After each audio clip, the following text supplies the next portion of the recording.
Hunter Brzustewicz looks to make an impact in his return to the NHL as Joel Farabee is heating up. Hey everyone, welcome into Hot Topics. Rob Wong, joined alongside by Postmedia Calgary Flames writers Wes Gilbertson and Danny Austin. And guys, a tough one for the Flames on Wednesday, coming up short against Detroit, but there were some things to like, including Hunter Brzustewicz, who made his season debut playing just under 16 minutes, just one game and the second ever NHL game for the 21-year-old Wes. But what did you like from his season debut?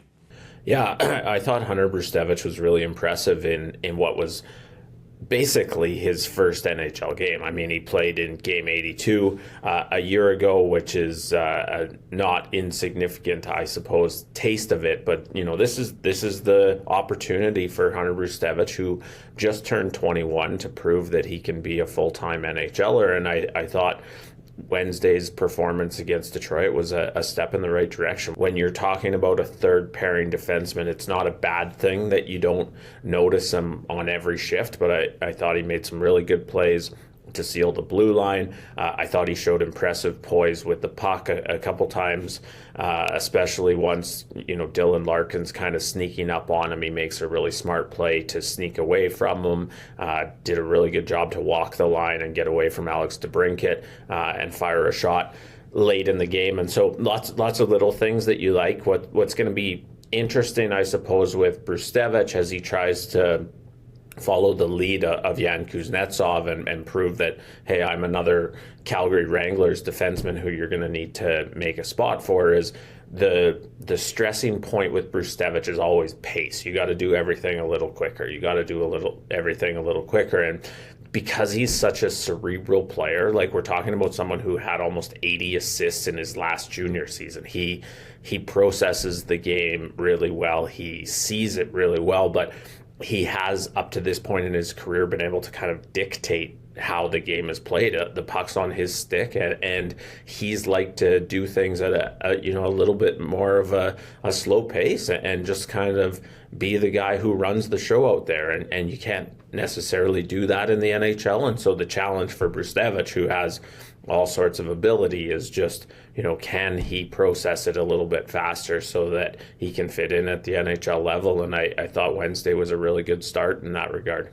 Yeah, so I'm going to just not answer your question because I thought Wes did a really good job of it. But I will say that, like, I felt this year there have been a lot of conversations about Zane Parekh and about how, you know, he has not necessarily looked like an NHLer. And, you know, I've heard people sort of dismissing him as a potential, you know, star in this league. And I think with Brzustewicz, certainly with Jan Kuznetsov, like, we are seeing the value in an NHLers having time in the AHL to work on all of the things that Wes was talking about, and to process the game and to learn to be pros and to take their skill set and adjust it. And it may not be exactly the same as it was in junior when you were putting up huge points. So I was really impressed with Brzustewicz. I mean, I've been game after game after game impressed with Jan Kuznetsov, but I do think that when we are dealing with sort of a major story in a 19-year-old in Zane Parekh, who is, you know, having some struggles, but is not allowed to have that AHL experience right now, I just think it's worth us keeping in mind what that experience does, because Hunter Brzustewicz was not close to the player he was now a year and, 15 months ago, basically. So, you know, I felt like I'd make that point rather than answering Rob's question directly. Well, look, it's still a small sample size, but as you guys have touched on, there's a lot of things to like about his game. And yeah, he's just 21 years old, so still a long road and career ahead of him. Danny, the start to Joel Farabee's Flames career has probably had more lows than highs. It was just 6 points in 31 games last year after coming over in that trade with Philly. At times, a bit of a slow start this year, but 6 goals last month, and he's on a 3-game point streak. Don't want to say he's completely turned a corner, but at least there's some signs that he may be finding his offensive game. This is a guy with 2 career, 20-goal seasons, a 50-point season a few years ago, so he clearly has the ability. But what are you seeing out of his game right now? I think he has completely turned the corner. I'll answer that directly. I'll be entirely positive here. I mean, I don't know that it has been more lows than highs. I think the first 31 games that he played last season were not very good. I don't know what happened in Philly. I don't know what had happened the previous summer. I talked to Morgan Frost, who came over in that trade with the Flyers and is one of his best friends. And he said, frankly, he didn't think Joel would mind him saying that Joel Farabee was not the player he can be last year. But since the start of the season, I mean, his slow start was pretty much that the puck wouldn't go in. Like that, like he was doing a lot of things right. He was putting himself in positions. He was battling. He was doing all the things.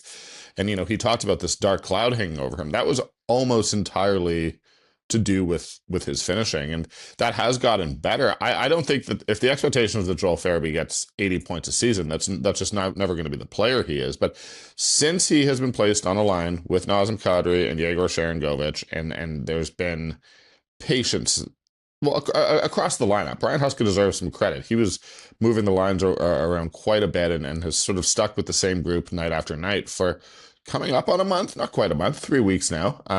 But I think we've seen the results, and I think Joel Farabee has been a good player for the Calgary Flames since the start of the year, and I think it is getting better, and you're beginning to rely on him chipping in, if not every night offensively, every second night for sure. I think it's a real positive, and he's at the age where, the best is yet to come. This is where he should be coming in to his prime and becoming the player you expect. And I think that we've seen really, really encouraging signs, not just since, I think it was November 18th, maybe the 17th when they were put together, but since the start of the season, in my opinion.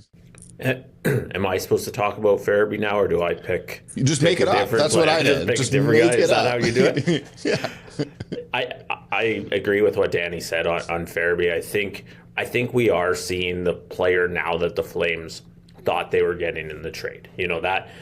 Yes, he was around it a lot at the beginning of his career. Joel Farabee, I think, even if he walked into this room and heard me right now, probably wouldn't be insulted by me saying this is not an elite finisher. This is a guy who needs a lot of scoring chances or needs, ample scoring chances to find the back of the net. He's not that guy that everything he touches is going to go in, and yet he's just constantly kind of fighting for space at the edge of the crease. He's been really good on the forecheck, and he's formed a formidable duo with Nazem Kadri. Even before Yegor Sharangovich was added to that line, that was a duo that Ryan Huska didn't really want to mess with. I remember Joel told Danny in training camp, the coaching staff has told me I'm going to be kind of that Swiss Army knife. They're going to need me some nights on the first line and some nights on the fourth line and some nights somewhere in between. And